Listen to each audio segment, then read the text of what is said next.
Hello everyone, this is part 6 of What If Naruto Was a Demigod in the Justice League, and I hope you guys enjoy this video and to like, to subscribe, and check out the playlist, to see more comment down below.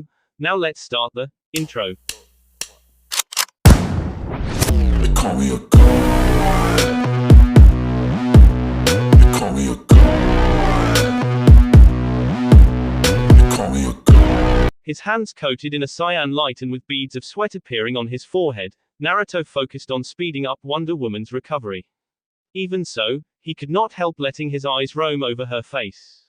Long and silky-looking raven black locks of hair, unblemished pale white skin, a pair of supple eyebrows, a cute and small nose, symmetrical and defined cheekbones, an oval face and a pair of luscious, plush and naturally red lips. Naruto felt his pulse speed up when he looked at her. No doubt, she's the most beautiful woman I've ever seen. Feeling his chakra flow slipping out of his control, he closed his eyes and shook his head to dispel the distracting effect that her flawless beauty had on him. Resolutely, he refused to look at her face anymore and chose instead to keep his eyes locked on his hands, or else he would not be able to maintain his mystic palm technique. But that proved to be no good either, because after 2 minutes he got bored and his eyes unwittingly jumped to what could be seen beyond his hovering hands. Huge was the only thing he could think about. Before he could stop himself, his cyan chakra-coated hands lowered and lightly pressed against the large mounds of flesh below. The soft but springy sensation coming from his palms when he touched her peaks was like a small electric shock for his body. But it lasted only for a second, because he quickly lifted his hands up and turned his head away, closing his eyes tightly. When he opened his eyes, however, he noticed, to his horror, that the giant fox pressing his huge head against the window of the ship had seen everything that he had done. It's over. I wanna die. Kurama will never let me live it down. He was not allowed the luxury to even wallow in his own inner misery and prepare his heart for the aftermath, because at that moment, a strangely sensual voice, in his distorted point of view, came from the woman lying below. NNG, why were you touching my chest? Naruto froze, even the chakra flow to his hands halted and the mystic palm technique stopped. 3 infinitely long seconds passed, with Naruto just staring at her stupidly, momentarily not knowing what to say. He dressed his voice awkwardly. I was, healing you. A sound between a scoff and a chuckle came from the fox outside the ship.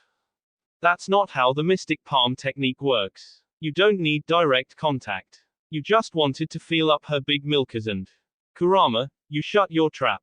Naruto hollered. Understanding what was going on, a hue of pink appeared in Diana's normally pale cheeks.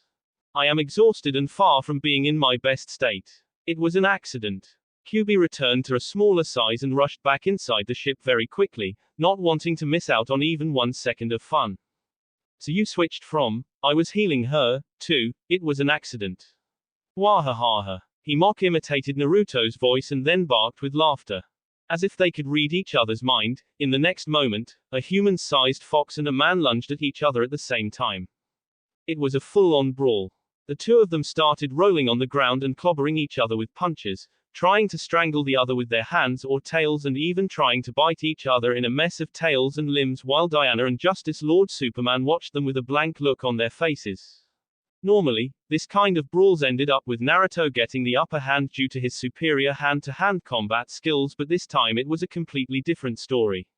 Huffing and breathing out heavily, Naruto was eventually thrown flat-faced on the floor, sprawled on his stomach, while the human-sized 9-tailed fox plopped himself heavily with his butt on his back. Triumphant laughter came from the fox. Wahaha. I win. Now say it. Say it. Piece of shit. Naruto cursed under his breath. At his words, Kyuubi's size increased, suddenly becoming 400 pounds heavier. I give up. Naruto cried out breathlessly. Then say it, Kyuubi said with a gloating voice. Kurama-sama. Kyuubi's size increased once again and Naruto started tapping on the floor with his hand like the loser tapping out in a wrestling match. Get off me, you fat fuck, you're gonna crush my spine. The huge fox brought a hand to one of his large, rabbit-like ears and sing-sang. I can't hear you, Kurama-sama. When Naruto finally yelled those words, an expression as if he had just attained nirvana and ascended to heaven appeared on Kyuubi's face. Brawling against each other without using any kind of ability or chakra reinforcement technique was almost like a tradition for Naruto and Kyuubi. They only used their physical strength, and Kyuubi adopted a size similar to Naruto. Whoever lost had to call the winner, master, and obey his commands for a week. It was how they solved their issues and let out some steam. Usually, it ended either in a tie or with Kyuubi outright losing because Naruto's physical strength was not any lower than his, while his fighting IQ was leagues beyond that of the Beiyu. Kyuubi could count on the claws of one paw the number of times he had won against Naruto over the past almost 10 years. It went without saying how frustrating that was. This time, however, by taking advantage of Naruto's weakness, the fox won. His elation was beyond words. Justice Lord Superman was lying completely still on the floor with a seal painted on his forehead, and Diana was similarly sitting on the floor while watching in stupefaction how the giant fox was crushing a screaming Naruto under the weight of his massive butt. That was the scene on which the Justice League and the other dimension Batman stumbled upon when they finally found the javelin. Witnessing the huge fox tormenting Naruto, an incredulous voice came from the other dimension Batman. That is the guy that crushed the Justice Lords. Asterism. Ha. I'm so tired. Naruto complained, now needing to sit and rest in his wheelchair for real. I was still recovering, but I was forced to use so much energy to fight the Justice Lords and then to heal both Hawkgirl and Wonder Woman. Whatever shall I do? Only ramen can save me now.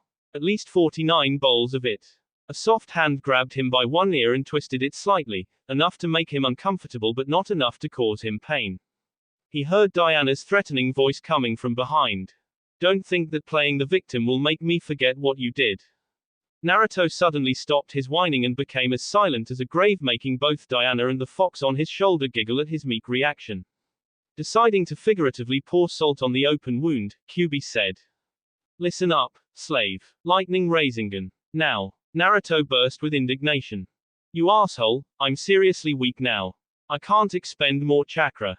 Rasengans are too hard to make when I'm like this," he yelled at him. Kyuubi laughed uncaringly. "For all I know, you could be faking it again. You pretended you needed a wheelchair for almost a week when you could walk around just fine.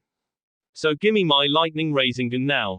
Remember, you're my slave for a week. You don't want to go back on your word, do you? Unless you want me to start talking about stuff. I'm sure that certain people would love to hear more about it." Naruto did not need to have eyes in the back of his head to feel that Diana, who was standing behind his wheelchair, suddenly made a very interested face at Kyuubi's words. He ground his teeth in unwillingness, but he raised his hand in defeat.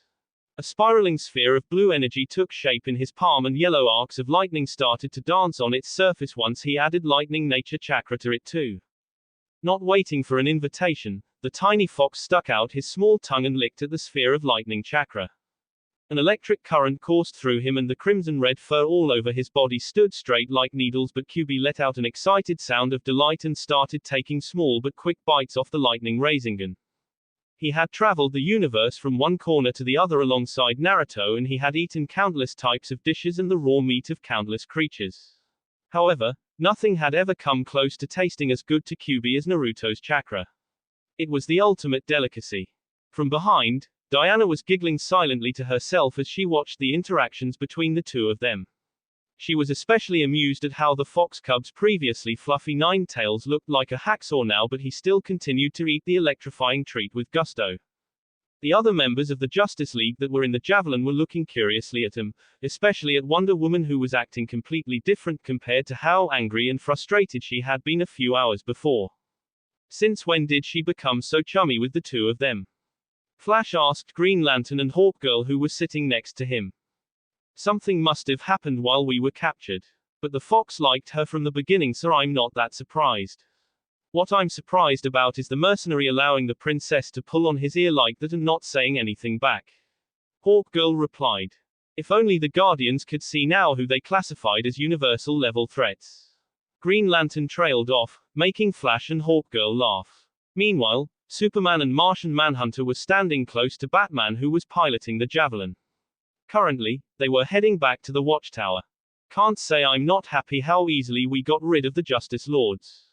I expected a lot more struggle. Superman said. It looks like the mercenary really is a man of his word. He returned the favor he owed us without us asking him to do it. Martian Manhunter said and glanced back the masked Naruto, who was sitting in his wheelchair and feeding Kyuubi a ball of lightning energy. Superman nodded in agreement. True. And he helped Hawkgirl recover as well. By all means, she was in a hospital before that. 1. After Naruto had confirmed that the Justice League was fine, he let go of Justice Lord Superman and freed him from the effect of his painful Fuinjutsu. Then, the other dimension Batman took the rest of the Justice Lords and left, going back to their dimension.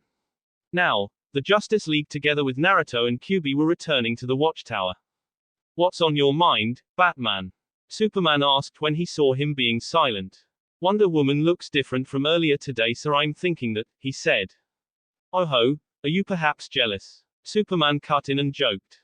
The only answer he got was a blank stare. The Gotham vigilante was not impressed. Right, who am I kidding? There's no space for human emotions in that broody heart of yours, the Man of Steel said.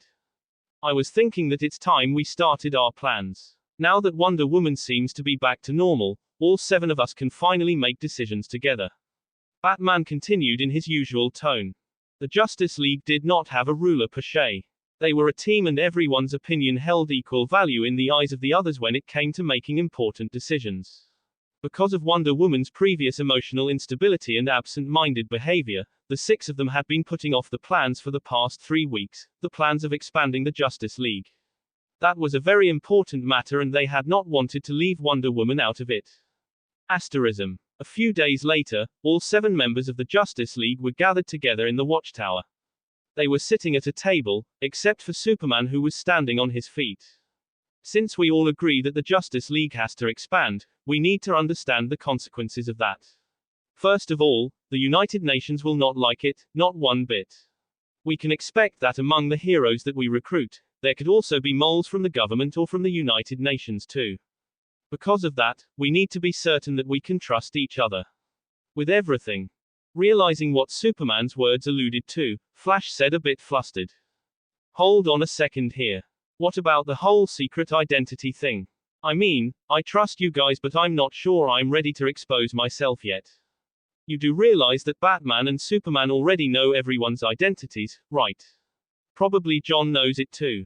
Moreover, the princess and I don't have a secret identity and Hawkgirl can't exactly disguise herself with her wings either. Green Lantern said. While they were talking, Batman was the first to take the initiative and pulled off his mask. I'm Bruce Wayne. Superman also took a pair of round glasses from somewhere and put them on his eyes. I'm Clark Kent. Show off. Flash mumbled and sagged his shoulders when he heard who exactly Batman was. I'm Wally West, he said and took off his mask too. Red hair. It suits you. Wonder Woman who sat next to him said with a smile and playfully rubbed the top of his head. Flash perked up at her words. You think? He asked in a voice that betrayed how happy he felt at her compliment. Everyone knew who Green Lantern was, John Stewart, and that was the same for Martian Manhunter and Wonder Woman. The 3 of them had never made an attempt at hiding their identities. Everyone turned to look at Hawkgirl, who was the only one who had not taken off her mask. She was looking down, as though she was thinking intensely about something. Before I tell you who I really am, I ask you to please listen and not interrupt me until the end. Noticing her unusual seriousness, the others piped down and focused their attention on her. Hawkgirl took off her bird mask and said, My name is Shiera Hole. I am a lieutenant and an espionage instructor in the Thanagarian Intergalactic Army. Despite her request to not be interrupted, John Stewart cried out. You mean to say that you are a spy? Similarly, Superman and Wonder Woman stood up and looked at her with serious eyes. Care to explain what exactly do you mean by that? Green Lantern pressed on. Hawkgirl continued without flinching back at his reaction.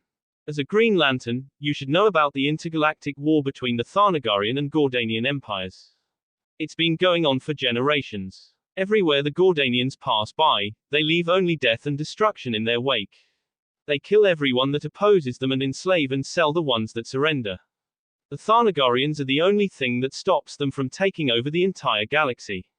The reason why Earth, which is so close, at only 25 light-years away from the Vega star system, had not been invaded by the Gordanians yet, is the Thanagarian fleet holding them back. Green Lantern calmed down at her words and stood silent, listening to what she had to say. However, over the past few decades, the Gordanians' incursions have grown fiercer and their technology advanced in leaps and bounds due to the increasingly growing support of their old allies, the Scions. As of late, we started to lose ground. We predicted that the Earth would soon be faced with their invasion. Coming here, my mission was to ascertain the planet's defenses and become familiar with the natives' culture and customs in order for the Thanagarian army to more easily establish a military base here and halt the Gordanians' advance. To prevent the Earth from being destroyed. A silence that one could hear a pin drop was instilled in the conference room of the Watchtower. You spoke of your mission using the past. Did something change or am I reading too much into it? The ever-perceptive Batman asked. Hawkgirl confirmed his thoughts. 2 days ago, I received a transmission from my commander. My orders have changed. I am to return to Thanagar. I did not know how to break the news to you because they were so sudden, but now it looked like the perfect opportunity. When her words finally sank in, multiple issues dawned on the others.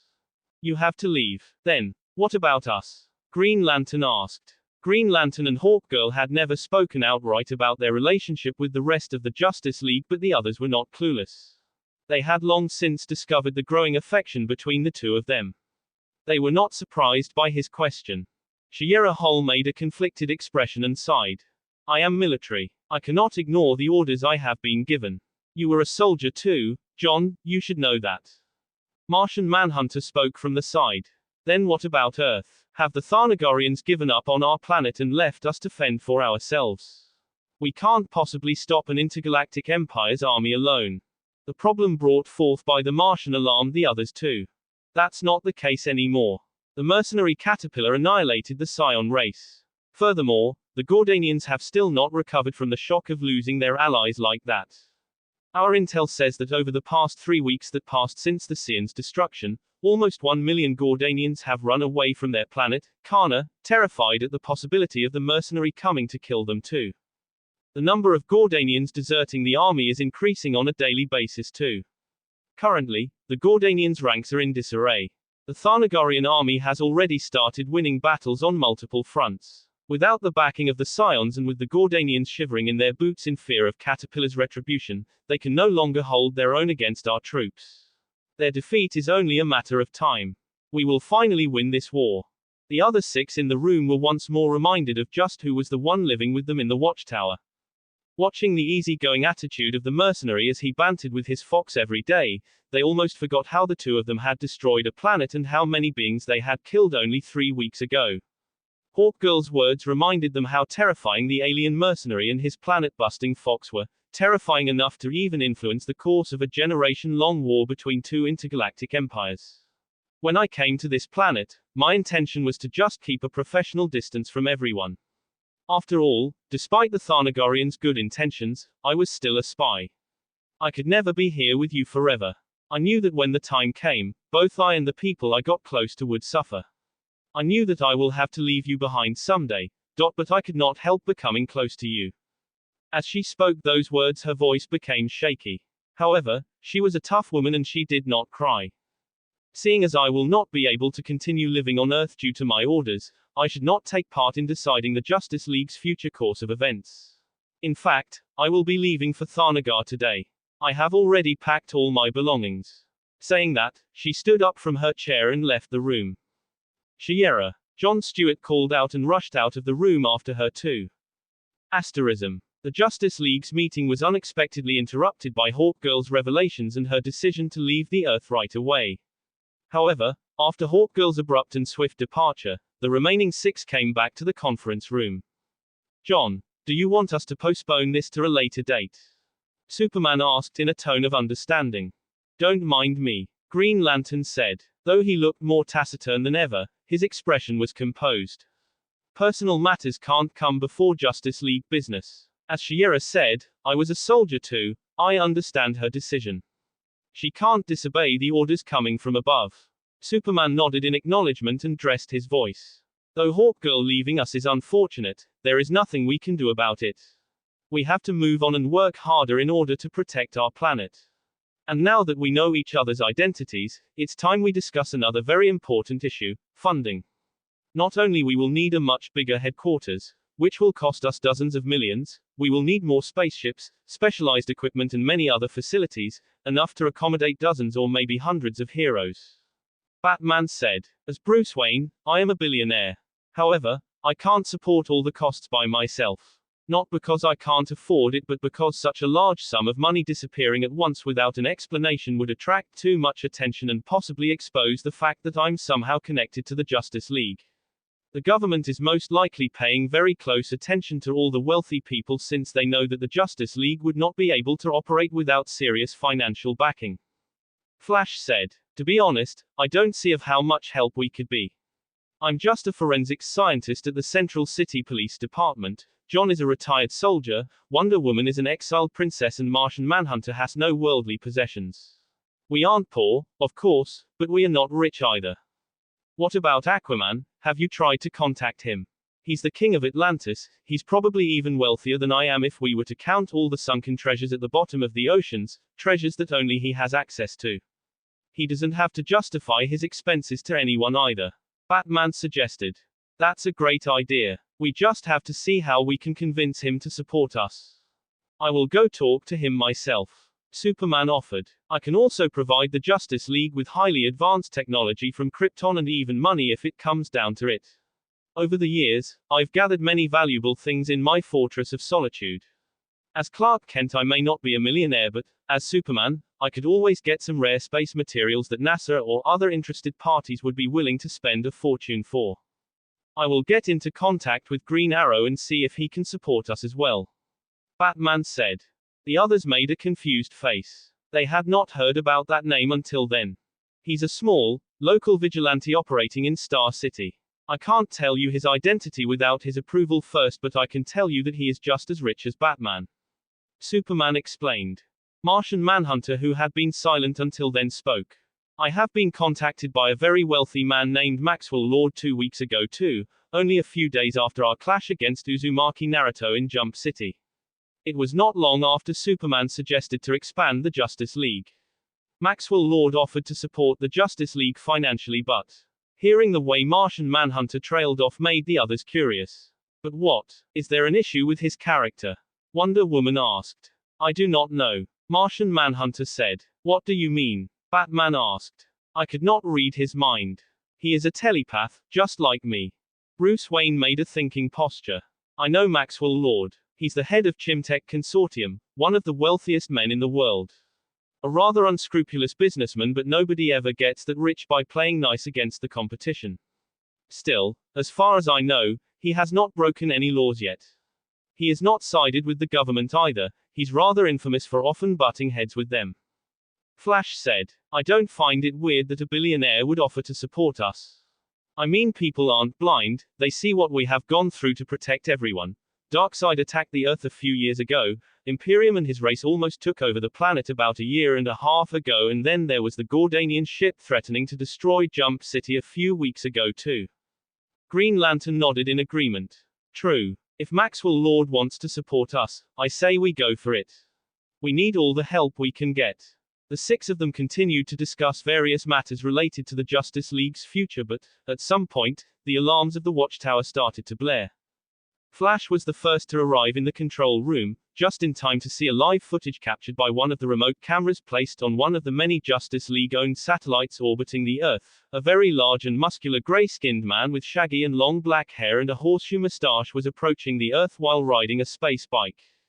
He was dressed in leather clothes and a very thick chain was wrapped around his forearm, while the other end of it was tied to a large, human-sized metallic box which he dragged after the bike, making sure to keep it right after the engines, seemingly with the clear intent of heating it up.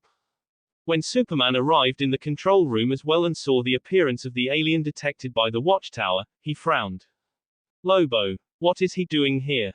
A bike burst through one of the windows of the Watchtower's control room and a terrible suction force came from the vacuum of space. Alarms rang loudly, but fortunately, right after the window was shattered, a blast window lowered itself from the wall and covered the broken window, stopping the suction from outside. Superman was the first to react and he flew to the newcomer in anger. "What's the meaning of this, Lobo? You made me a promise that you'll never come to Earth and cause trouble for me or anyone else living here." The gray-skinned muscular alien wearing a biker outfit was none other than Lobo, the last Zarnian. "Don't get your panties in a bunch, Boy Scout. I didn't come to Earth, we're still in space. And I didn't come to cause trouble, I'm here for a delivery." See, the main man keeps his word. As he said that, he pulled on the chain wrapped around his forearm and a large metallic box was yanked forth and slammed on the floor. The box was metallic and large enough for a human to fit in, but its walls were red, heated up almost to the point of melting. Superman felt the beginning of a headache. The Zarnian was a pain to deal with. What delivery? For whom? Green Lantern asked. Not for you, Green Dork. Don't pipe up. Green Lantern was already itching for a fight. Lobo's provocation was just the perfect excuse for him to let out some of the inner anger he accumulated from Hawkgirl's apparent indifference when she left earlier that day. But Superman raised an arm and stopped him from starting a fight that they could not easily finish. He understood that the Zarnian did not come looking for trouble and that he technically had not broken his promise either. At that moment, a masked blonde man carrying a fox cub on his shoulder came through the doors of the control room. Sorry guys, the delivery is for me. The previously curled up and sleeping fox cub opened his eyes and his bloodlust flooded the room. Jumping off from Naruto's shoulder, in a mere second he became so large that the 3-story tall control room could barely contain his size. Where is the rat? His voice sounded demonic, filled with killing intent. What is going on? Naruto, control your fox or he might wreck the whole Watchtower if he starts to fight. Batman said urgently. Naruto told Kyuubi. Don't kill the rat right away, Kurama. I want to hear the bastard say it. I want to ask him what made him betray me after more than 20 years of working together. What gave him the courage to backstab me? He was crazy for money but not crazy enough to forfeit his life for it. He should have known that this is how it was going to end the moment he tried to get me killed. He spoke calmly but the cold fury in his voice made even Lobo unwittingly take a step back in wariness. The current Naruto was no longer like his teenage self, someone that would just brush over people when they betrayed him or when they tried to kill him. I don't know what's going on, but you're not going to kill anyone under my eyes, not as long as we are here. Superman stepped forth and said. All of a sudden, 4 shadow clones appeared next to Naruto. In the split of a second, the clones performed a short sequence of hand seals and a gale of wind burst from their mouths simultaneously. It was a wind release technique named Great Breakthrough. But he was not in the mood for making cool poses and shouting names of jutsu then. From the moment the clones were summoned to the moment they cast the wind technique, barely 1 second passed. The 7 members of the Justice League were unexpectedly pushed back by the gales of wind and thrown to the opposite side of the control room. But none of them was hurt because he had never intended to hurt them in the first place, he only wanted to push them to the side. In the next second, the 4 clones rushed out and formed a square shape with Naruto, Kyuubi, and Lobo at its center. The 4 of them brought their hands together like in a prayer and then crossed their fingers. Instantly, bright purple walls of light rose from behind them from the floor until they reached the tall ceiling of the control room and encapsulated them together with their original body, Kyuubi, and Lobo in a cubic formation of light. Unnerved by the sudden development, Lobo took a massive crowbar from his bike and narrowed his eyes. Don't worry. This is just a barrier to prevent the Justice League from annoying me like before. Naruto said to dispel the Zarnian's worries and then turned his head towards the Justice League who were just then standing up from the floor where the gales of wind had thrown them. He told them. This is the 4 corners violet field formation, a barrier. Unlike other barrier spells, not only that it protects the things inside it, everything that touches it will be set aflame. For your own good, don't attack it. Unconvinced by Naruto's warning, Superman flew at him and punched the violet wall of light. The barrier trembled heavily under his powerful strike, but the Kryptonian also let out a startled cry of pain when his arm was engulfed by flames. If it was regular fire, he would not bat an eye, he could even withstand the flames of the sun. Mystic energies, however, were a different thing altogether. A breath of ice blew from his mouth and his arm quickly became encased in a block of ice, snuffing out the fire before it could cause serious damage. Don't be careless, guys, this is a magic spell. Superman warned. Wonder Woman could not help asking. Why are you so eager to attack them? Momentarily, the other members of the Justice League stared at her blankly. Neither Lobo, nor Naruto, nor Kurama are from Earth and the one who Lobo captured is not from Earth either. You're making the same mistake you made when he came for the Tamaranin girl, picking up a fight with him for no reason. He doesn't want to fight us, look, he even cast a barrier spell to keep us from interfering. Superman clenched his hands into fists and the block of ice encasing in his right arm shattered under his strength. He understood Wonder Woman's reasoning and he logically agreed with what she said, but on the other side, the idea of seeing someone get executed under his very eyes revolted him. You want us to just sit and watch how he kills someone? What if he's innocent? Flash said. That couldn't be farther from the truth. Naruto told me about him. His name is Rui Nak. That man used to be his information broker for years, they were partners. But Rui Nak betrayed him, sending him right into the Saiyan's trap who wanted to capture and dissect him. That's what led to the Saiyan's annihilation a few weeks ago. Wonder Woman explained. The rest of the Justice League stopped charging at the barrier when they heard her explanation. While they were talking amongst themselves, Lobo dragged the large metallic box in front of Naruto and used the crowbar in his other hand to pry it open. An acrid, stomach-churning smell suddenly filled the entire room and it made everyone in the Justice League cover their noses with their hands. Naruto was wearing his mask which filtered any unwelcome, harmful smells or gases, so he was not affected, but QB growled. It smells like burnt flesh. What did you do to him? The large fox's demonic voice rang. He's been crying like a scared schoolgirl in my ears for hours, begging me to release him. He kinda got on my nerves, so I roasted his ass a little with my engines. But I guess I cooked the rat. Ha ha ha, Lobo said and laughed boisterously. Naruto palmed his forehead through the mask. You imbecile, you were supposed to bring him alive. What did you even bring him here for anymore?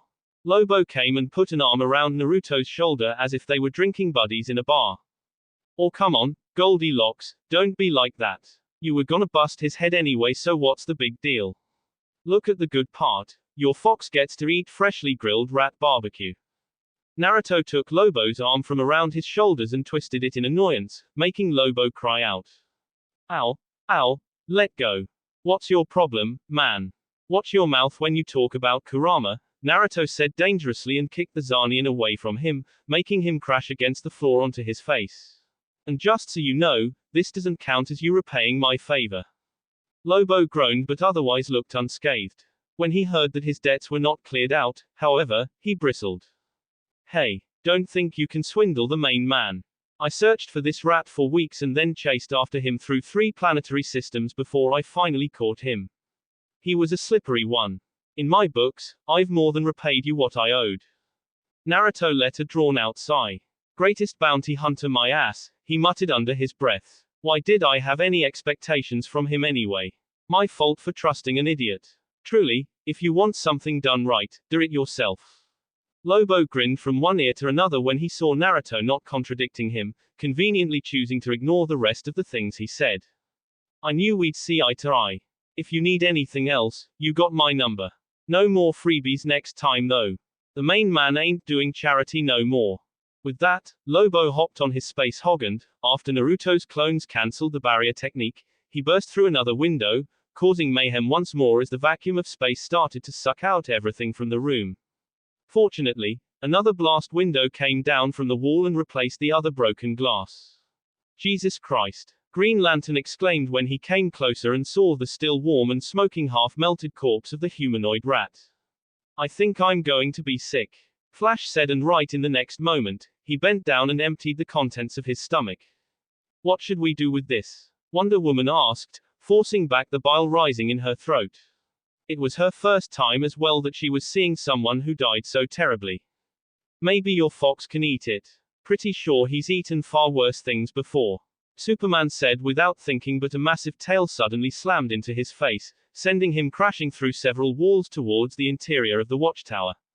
How about you eat a donkey dick, you piece of shit? What do you think I am? Your garbage dumpster, QB shouted. The fox was already angry at Lobo for not bringing Rui Nak alive.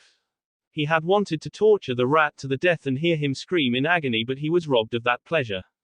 Superman disrespecting him like that was the last drop that spilled the glass. When he saw the others readying themselves for a fight, Naruto said, in all the fairness, that was a dick move from Superman. He had it coming. Your fox attacked Superman just because of a few words. Green Lantern rebuked, his power ring glowing with a green light. How about I take a shit on the floor now and tell you in all the seriousness to eat it? You okay with that? Naruto bit back. Or maybe just because he looks like a fox he's lesser than a human. You're a Green Lantern. You of all people here should not discriminate. You should know that humans are just a fraction of the sentient living beings when you take the universe at large. That's different. Green Lantern tried to argue and his power ring glowed brighter. He looked ready to shoot a blast of light at any moment. Shut up, Naruto said in a demonic voice no different than that of the enormous fox standing next to him. Green Lantern froze. A terrifying killing intent assaulted his senses and the green light flickering around his power ring was extinguished. Someone with a willpower as formidable as his should not lose his marbles just from someone's murderous spirit, but, for some reason, his entire body became paralyzed. What he did not know was that it was not only killing intent that paralyzed him but the technique that Naruto cast it in conjunction with it. It was a jutsu used frequently by the elite shinobi back in his homeworld, the ANBU, to capture their targets when they needed them alive. Kanashibari no Jutsu. Kyuubi reverted to his tiny form as a fox cub and blew out a sigh. Let it go, Naruto. I'm not angry anymore. The fox knew that he was the blonde's Achilles' heel. Naruto always got worked up and tended to go overboard when someone treated Kyuubi like a mindless animal. The fox stopped him before someone from the Justice League said another stupid thing and aggravated him even more. They did not have a spaceship anymore to leave as they pleased and he was not in the mood to fight again against all of them either. Asterism. How do we always end up fighting with them? Flash muttered after Naruto and Kyuubi left the control room. He really doesn't stomach us, does he? That creature may look like a fox from Earth, but he's not an animal. He is someone with a personality and intelligence just like the rest of us. It's not that Uzumaki Naruto doesn't stomach us but that the fox is like family to him and someone insulted him. Martian Manhunter said. What Superman said was very rude. I guess it was my mistake but that was quite the overreaction, Superman said while dusting off his suit. There was not even a scratch on him. I didn't think the fox would be so proud and react like that. Batman suddenly called out Wonder Woman who was trying to slip away from the room unnoticed. Wonder Woman, where are you going? I'm going to check up on those two and keep an eye on them. Someone has to make sure they don't do something crazy, she said and before Batman could add anything, she flew out of the room. When the Amazon princess left, the five men looked at each other and then at the metallic box with the still warm, half-melted corpse of a humanoid rat in it. Realizing why the princess had scurried away so quickly, Batman said what was on everyone's mind at that moment. We were duped, Superman said in exasperation. Keeping an eye on them. She left only so she wouldn't have to deal with the corpse, didn't she? Athena's wisdom, indeed. Asterism. Having successfully escaped from dealing with the disgusting remains of Rui Nak, Wonder Woman almost broke into a smile when she arrived in front of Naruto's room.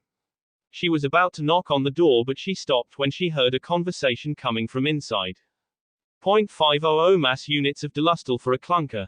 The hell, why don't you just rob me already? Naruto's voice came from behind the door. Ma, don't be so quick to anger, Mr. Uzumaki. You've been in the business for so long, you should know how the supply and demand rule works. Certainly, in ordinary conditions, this ship would be a bit cheaper but when you consider the fact that it's on such short notice, you know, the price is bound to increase. An oily voice could be heard from what Wonder Woman assumed it was Naruto's communication device. It sounded like the voice of a merchant. The Amazon princess could automatically understand and speak any language because of Athena's blessing but she could also discern that the language spoken by the merchant was not from Earth. It was alien. You call that a bit cheaper? 500 mass units of Delustal are worth 3 to 4 times more than that dreg you call spaceship. As I said, on such short notice, I doubt anyone can just willy-nilly give you a better offer. If you think about it, the price isn't that unreasonable. Of course, I do have much better options available too but the price for those will increase accordingly. No thank you. I'll buy it from someone else. Good luck with scamming other people. Naruto said flatly. Wait, how about 450? No. 400 mass units then. This is the lowest. The transmission was interrupted and silence instilled in the room. Don't wait outside, Diana, come in. Naruto called, startling her a little. Sorry, I didn't mean to eavesdrop. Wonder Woman said when she entered his room. It was a small room that they had transformed into a bedroom for Naruto to live in while he recovered. It was not large but it had a bed, a desk and a wardrobe too, not that he had ever used the wardrobe. It's okay, there was no secret. She came behind him at the desk he was sitting. A faint but sweet fragrance entered his nostrils when she bent down over his shoulder to see what he was doing on his tablet. "You're looking for a spaceship?" she asked when she saw several dozens of spaceship models with various prices below their pictures and lists of specifications for each of them. Currently, Naruto was browsing a black market intergalactic portal. One could find there anything, from weapons and warships to robots, living slaves and even viruses. As long as one had the materials that the seller was willing to barter the goods for, anything could be purchased. "Yes, I've recovered completely by now," he said. "Ah, you're leaving already?" she asked. He turned his chair around to look at her. "You sound disappointed." He was not wearing his mask at that moment, but Diana did not avoid his eyes. "I am," she admitted, much to his surprise. "I enjoyed your company, especially over the past week." He sat up from his chair, but by doing so, he realized that they were standing too close to each other when they were both on their feet. "It was the same for me too," Naruto said, his eyes never leaving hers. Standing that close face to face with a man that she felt conscious of was a new experience for the Amazon princess. She had danced with Bruce Wayne before, but his indifference had prevented the apparition of a connection between them. What she was experiencing in the present was different from anything she had been through before. The intensity of those red eyes boring into her soul brought her a funny feeling in her stomach, and although they were not touching, she could feel on the skin that her armor left exposed the warmth radiating from his body. Not doing it consciously, the tip of her tongue stuck out and wet her lips, her glistening saliva making them redder and more alluring than before. Naruto's eyes were involuntarily drawn to the motion, and his blood surged to his face at the erotic sight of her moistening her lips. Her actions suddenly made him aware of his own dry lips, and he could not help following her example and wetting his lips with his tongue too. Similarly, her eyes were drawn to his lips as well, and when their eyes locked again, a healthy flush lighted both their faces. The sound of swallowing came from Naruto when Diana almost imperceptibly came an inch closer and said in a whisper, "Do you really have to leave? I would love to have the chance to know you better." The charm of her innocent yet devilish sensuality lit a fire in him. His mind was cloudy and he felt dizzy as if he was drunk. "Your friends don't like me," he said with the last bit of rationality he possessed, also in a whisper. "But I do. I like you," Diana confessed and stepped even closer, their faces inches away, their noses almost touching. Line removed. Opening square bracket ... closing square bracket. Opening square bracket ... closing square bracket. Line removed. He closed his eyes and pressed his forehead against hers. "I don't know what came over us, but I don't want it to end." Diana leaned into his touch and her eyes closed in bliss too. "I've never felt anything like this before," she uttered in wonder. "Don't leave. No way I'm letting you go after this." She leaned her face in and she pressed her lips against his once more, taking his breath with a passionate kiss. The beeping coming from his communication pad stopped and the two of them continued to embrace each other in silence for a long time.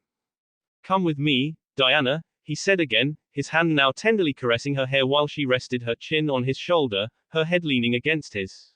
"The Justice League can't control me, and they are afraid of what they can't control. I can't live here, like a caged beast, under their scrutiny 24/7. I can't trade off my freedom." She raised her face from his shoulder and looked at him with pleading eyes. "I can't leave the Earth. My mother, my sisters are here. My friends are here too. Stay with me, Naruto. I'm sure they will grow to accept you in time."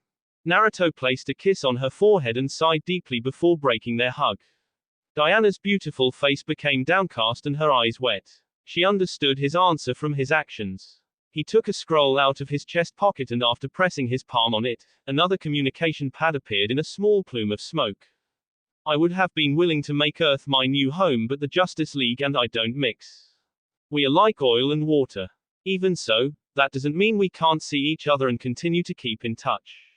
He said and handed her the communication pad. "Take this. It's a lightwave communication device. It ignores the space-time laws and we can talk to each other in real time no matter where I am in the universe. All major powers use this technology to communicate. It was produced by the gods of New Genesis. As for how it works, I have no idea.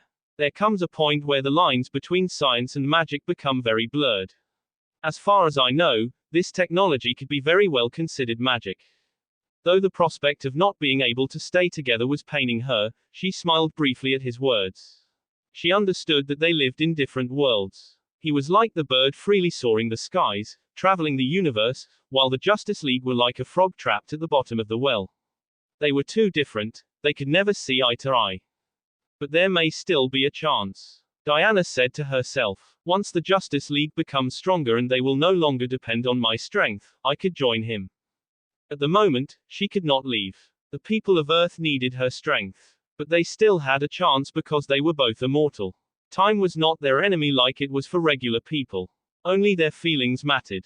I want to come with you. I will come with you, but not now. Maybe in a few years. Will you wait for me? Diana asked. Naruto said categorically. Definitely. A smile of relief flashed on her face. Are you going to take Starfire with you too? Diana asked out of the blue. Starfire, huh? He said rhetorically. After Coriander became friends with Supergirl, she changed her name to Starfire. It meant the same thing, it was just her name translated into English. I don't see a reason to take her. We're actually not that close, you know. She was just my bounty, someone that I had to rescue and protect. She has also found a place for herself here, hasn't she? Diana nodded and said, yes, she's been living with Supergirl since almost 2 weeks ago. She started attending high school together with her and they do small-time hero work together too. They're inseparable. I'm glad to hear that. Poor girl has had a very rough life until now. She deserves all the happiness she can get. Come to think of it, where is Kurama? When Diana entered the room, Kyuubi had been on Naruto's bed, lazily chewing on some apples. The thought that Kyuubi had watched him and Diana swallowing each other's tongues for half an hour made his face become as red as the apples on the bed. He must have left the room a while ago. Oh my, look at that, you can blush too. How endearing, Diana said and giggled. She cupped his face with her hands to prevent him from looking away. He brought her back into arms and embraced her tightly. Diana hugging him back just a tad tighter in response filled his heart with warmth. No cheating in the meantime, she said and but did not dare to look at him. This time, it was her turn to press her head into his chest and look down for him to not see her embarrassed face. Wah, what cheating? Who would even like someone with a demonic face like mine? He said back flustered. I recall hearing something about the Queen of Almerac wanting your babies. Kurama, that bastard. Naruto cussed. Not just that. I saw the doe eyes that Supergirl and Starfire throw at you two every time they come to the Watchtower to visit you. She said and glared at him. So that's why you asked if Starfire was coming with me. You were worried. He laughed incredulously. She made the mistake to look up and Naruto saw her face slightly flushed in jealousy. It made him laugh at how adorable she was. So cute, he said with a grin and kissed the top of her head. He knew that if Kyuubi could see him right then he would have laughed at his shit-eating grin but he could not help it. A warrior princess over 3,000 years old was acting jealous over 2 teenage girls. She was just too cute. That grin would not leave his face anytime soon. If anything, I should be the one to worry that you'll forget about me and go for a more handsome man. Naruto teased. Diana shook her head. Not a chance. While my civilian identity may be rather popular with men, I rarely interact with regular people. I couldn't be with one either. As for who I really am, Wonder Woman, it seems that men don't like me all that much. Naruto looked at her strangely. What's with that look? You're totally clueless, aren't you? Naruto said in wonder. A very interesting idea came to his mind and he smiled in amusement. Come, let's go to the conference room and access Earth's internet from the computer in there. I want to show you something. Though a bad feeling started creeping in her heart, Wonder Woman followed him there, her hand glued to his the entire time. Asked by Naruto, she took a seat and operated the computer.